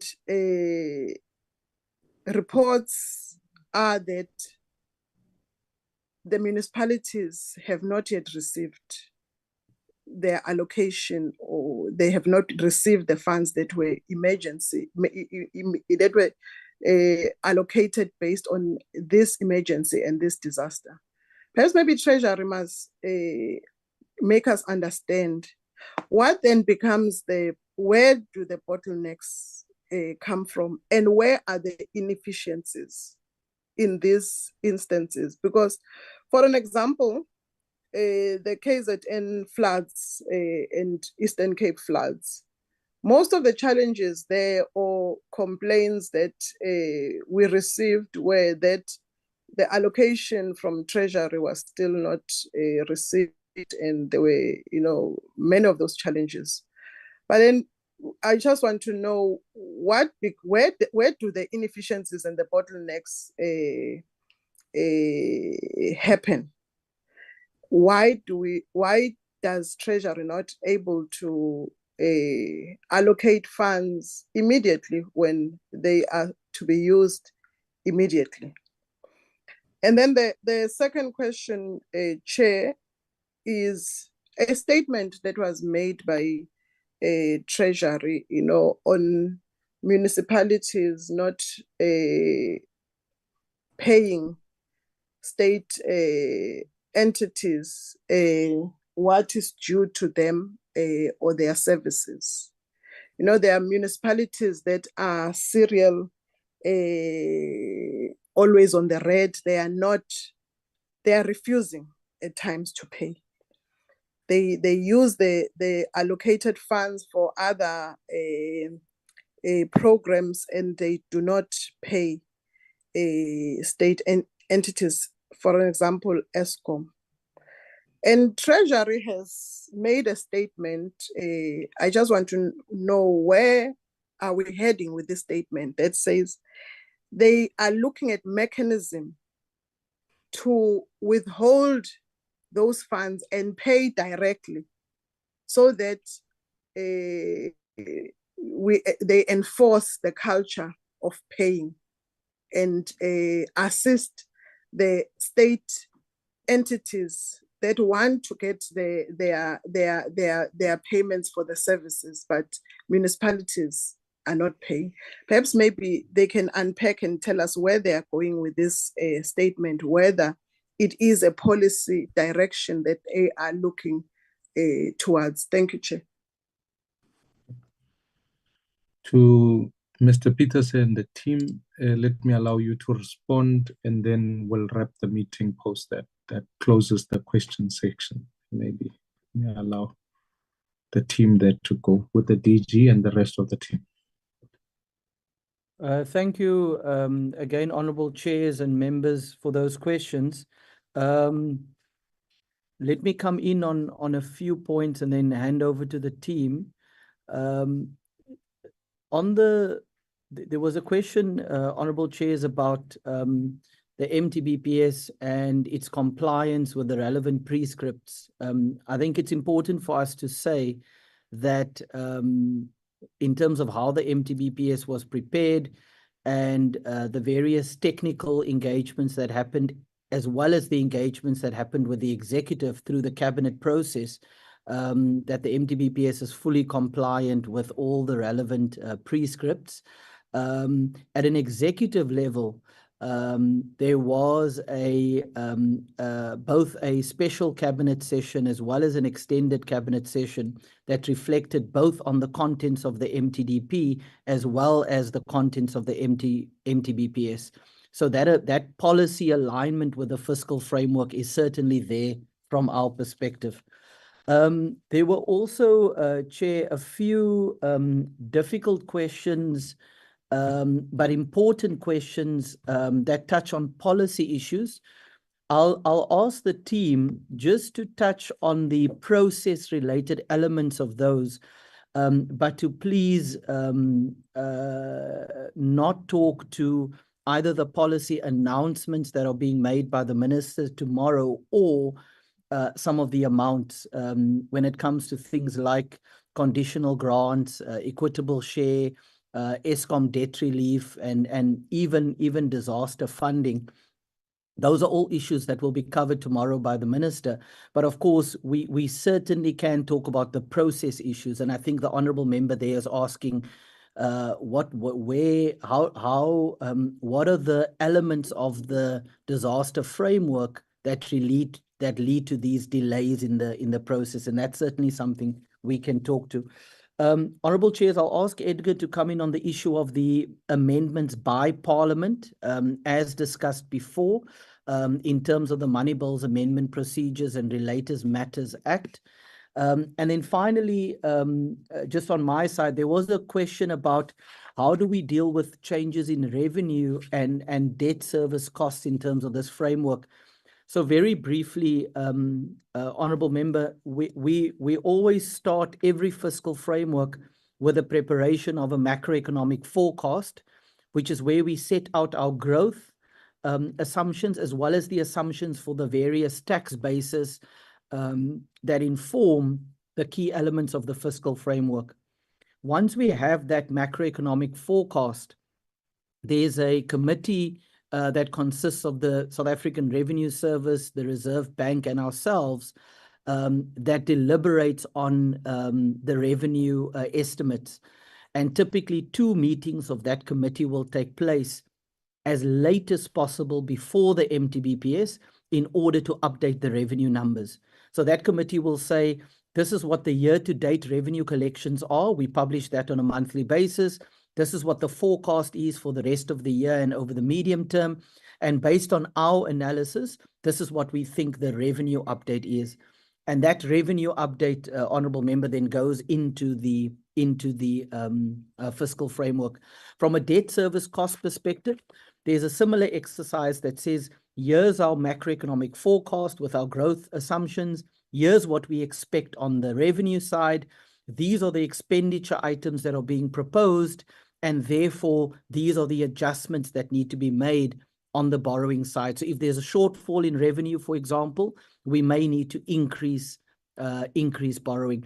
So at every opportunity where we revise the fiscal framework, October and February, that always is accompanied by a new set of revenue estimates and a new borrowing plan or funding strategy, as it were. I think that covers the questions on my side. I'll now ask perhaps Edgar to talk about the parliamentary amendments, and the other colleagues can come in on some of those questions. And just again, for the colleagues to be careful to avoid any items that may be tabled by the Minister tomorrow. Thank you, Honourable Chairs and members. Thank you, Chairperson. Thank you, through you, Chair. First of all, on the question around the amendment of the appropriation bill in particular, as Rendani pointed out, we don't have examples of Parliament amending the bill as part of its, going through. However, the process for doing so is stipulated in Section 10 of the Money Bills Procedure and Related Matters Act. One of the most important things about Section 10 of the Act is that, of course, it requires that before Parliament deliberates on the bills, the 2 main bills being the Division of Revenue and the Appropriation Bill, the fiscal framework must be approved. The implication of that, of course, is that if Parliament, for example, recommends that 1 vote amongst the more than 40 votes in government, just by example, must receive more money, it must at the same time identify who must lose money in order to make that possible, because the ceiling is set, you see. So that's number 1 consideration. And then Section 10 goes further to then say that if Parliament wants to do that, if the committees want to do that, they have to write formally to the affected ministers. The minister who is being proposed to receive money that he or she didn't necessarily expect to receive because the budget was tabled with a particular set of proposals. And secondly, the minister who is proposed to lose money. And they must be given time to make representation in respect of that. Of course, a ministry that is proposed by Parliament to lose money would need to urgently adjust its service delivery plans, given that it will have less resources. And the ministry that's receiving money would have to urgently adjust theirs in order to avoid underspending happening at the end of the year. So I think that process is stipulated quite clearly in Section 10, including the number of days that all of the different parties must be given if Parliament makes that decision. In the final analysis, the Money Bills Procedure and Related Matters Act states specifically how much time Parliament has before actually enacting the bill, failing which the Public Finance Management Act, the PFMA, has what amounts to a rationing procedure having to be implemented for government departments, whereby they basically can't spend money beyond a particularly severe ration of funds. And secondly, of course, if an appropriation bill is not enacted, any new programs that may have been proposed can't begin at all until such time as that's done. So those are the broad issues around that. There is one other question or two other questions I just want to deal with. The one is just to clarify in respect of the Section 16 process. There was a question by honorable member about how Section 16 works. What are the types of instances for which Section 16 of the PFMA is there and exists? Essentially, Section 16 is an emergency provision, and it exists and was put in place in 1999, mainly for instances of war or a catastrophic natural disaster that can't be accommodated within all the other different elements that exist in the system. So far, those mechanisms have been sufficient to, for the system to move along. As honorable members will be aware, we have a contingency reserve, we have various disaster management grants in the system that are stipulated in the various documents, and up till now, those have been sufficient to help us out with that. And then finally, just from a process perspective, Honorable Beasley's question about how revenue and debt service costs find expression. The DG has outlined the process for getting to the details.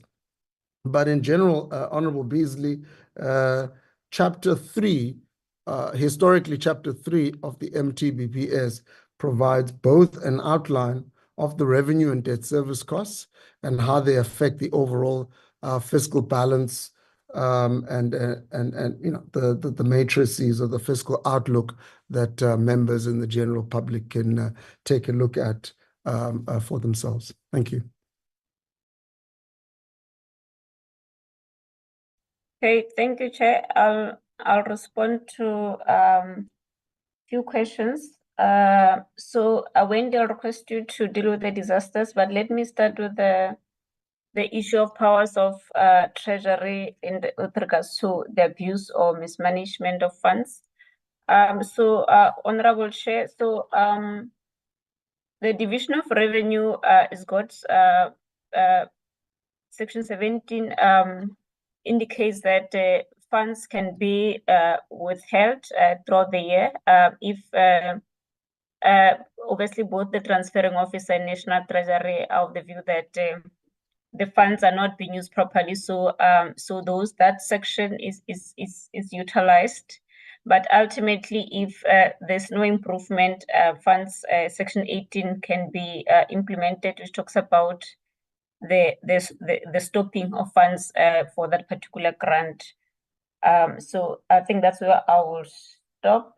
So I think the issues of the debt relief, Minister will provide as DG has indicated in conditional grants review process. But with regards to the point that Honorable Ompi was indicating, make an example with Northwest in particular with the province. Maybe just to, as you indicated, Honorable Member, that there was underspending of 400 was conditional grants. It means that the 600 million could have been equitable share plus maybe the own revenue within the province. So therefore, so only the 400 million that is underspent by the provincial departments with regards to the conditional grants, they could apply rollover as well. So we also deal with the rollover process for the unspent funds for conditional grants that are committed at the end of the financial year. So therefore, it could be that they could have applied for rollover, then the amount that is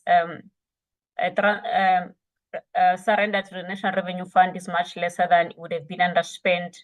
And with regards to the underspending of the equitable share, it stays with the province. So that allows then the province either to also deal with their own rollovers with regards to the equitable share, or even provide additional funding to other departments. So therefore, that part of the fund stays with the province in that regard.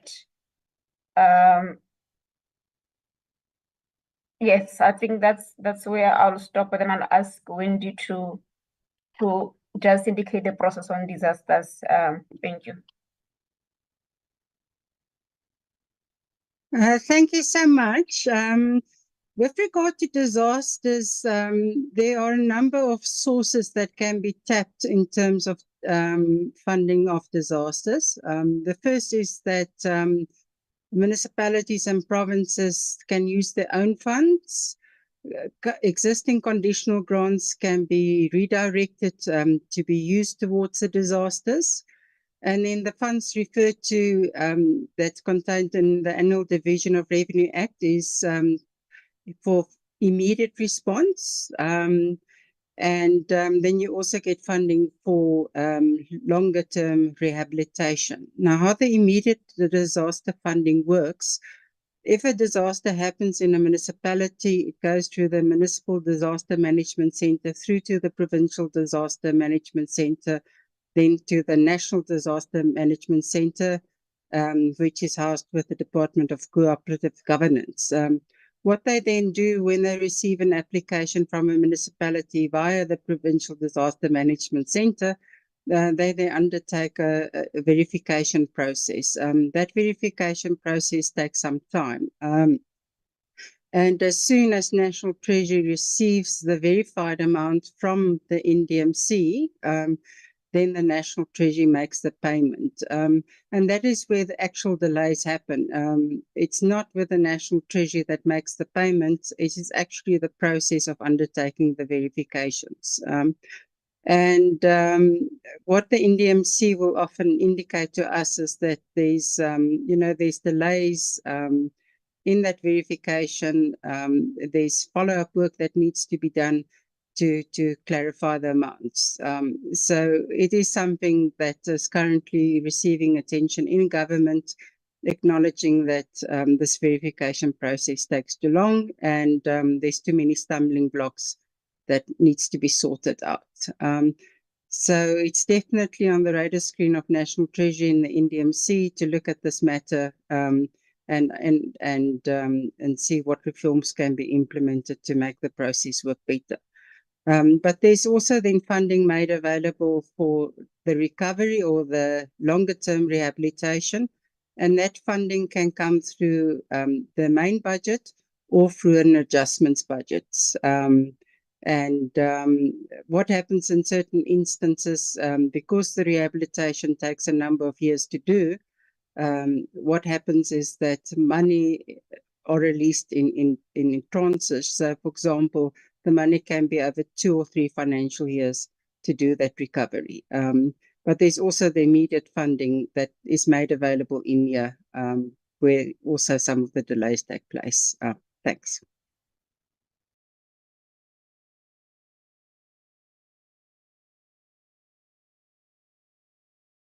Are there any more responses from Treasury, Justice? I don't think so, Honorable Chair. That covers it from our side. With that, so let me thank the team from Treasury and certainly, I mean, it's there are a number of issues that have been raised by members today. Certainly, I think that to take on a little bit from the input that Honorable Van Rooyen had made, not about so much the legality or illegality of the process. I'm just merely trying to indicate that timelines and the truncated nature of them. It's certainly something that, from the communication from the speaker's point of view, the amendment of the Money Bills Act is something that as a committee is up for consideration, because there's certain things that don't allow Parliament its full weight in terms of being able to make substantive inputs. So there's a conversation about those timelines as they go. And certainly that would be something that we'd need to look at for future. This has got nothing to do with this particular process, as it were.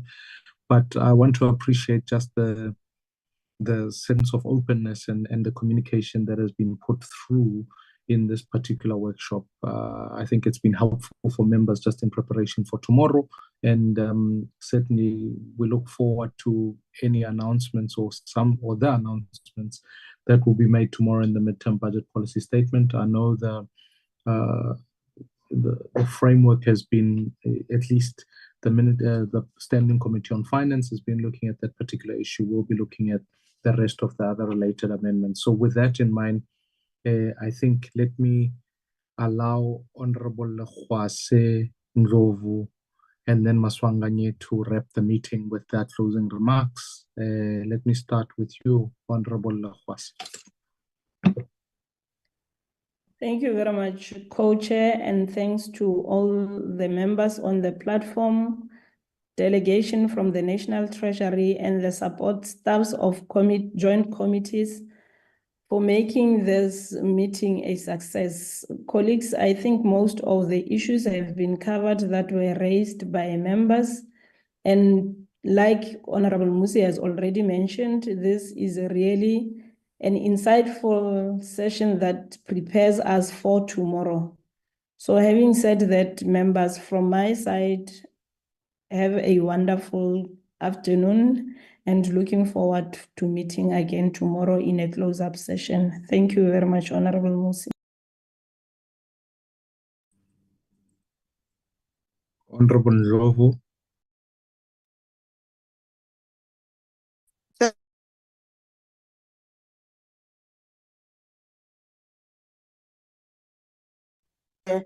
Honorable Ms. Maimane, and let me also join my colleagues in terms of welcoming the presentation and also listening to all the questions. And I must also indicate, Chair, that as the select committee, we have been receiving lots of inductions and workshops in terms of the MTBPS and how should we able to understand it. So I think today's presentation and the workshops, it has also empowered us more, especially in other areas that one was not able to understand it, like the self-financing, part, whereby one was able to understand it when they made an example to say there was an issue in one department that can also self-finance itself in terms of how they should operate, especially in that department. So I think, Chair, with those few words, I want to thank the National Treasury and everybody, or the members of NA and members of the Select Committee, for all the contributions in making sure that at the end of the day, all of us, we understand, and we look forward for tomorrow's presentation. And thanks very much. Dr. Maswanganye, you need to close the meeting before further allegations are leveled against me. So may I? No. Let's acknowledge that our chairpersons, the ladies, have made closing remarks. Moreover, they didn't speak at the beginning of the item. And then